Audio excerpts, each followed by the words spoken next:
அப்படிப்பட்ட அடியார்களை சிவபெருமானே பெருமைப்படுத்திய ஒரு கதையை பார்க்கலாமா? சுந்தரமூர்த்தி நாயனார் ஒரு நாள் திருவாரூர் தியாகராஜ சுவாமி கோயிலுக்கு போறாரு.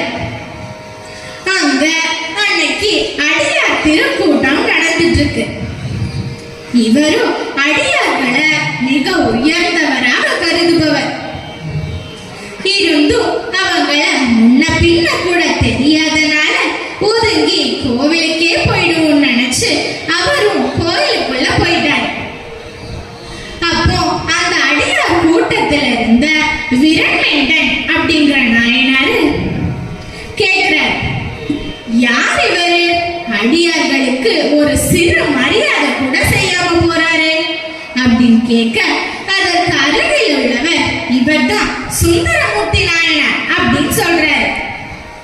அதற்கு அந்த விரண்மேண்டன் நாயனாரும் கோபத்தோடு சுந்தரர்கள் அடியார்கள் கூட்டத்திலிருந்து புறங்கள், அதாவது ஒதுக்கிவை அப்படிங்கிறார். அதற்கு மற்றொருவர், எங்க சுந்தரர சிவபெருமானே தன்னோட தோழன் அப்படின்னு சொல்லி இருக்கிறாரே அப்படின்னு சொல்ல, அதற்கு விரண்மேண்டன் நாயனார், ஓ அப்படியா, அப்ப அந்த சிவபெருமானையும் புறங்கள், அதாவது ஒதுக்கிவை அப்படிங்கிறார்.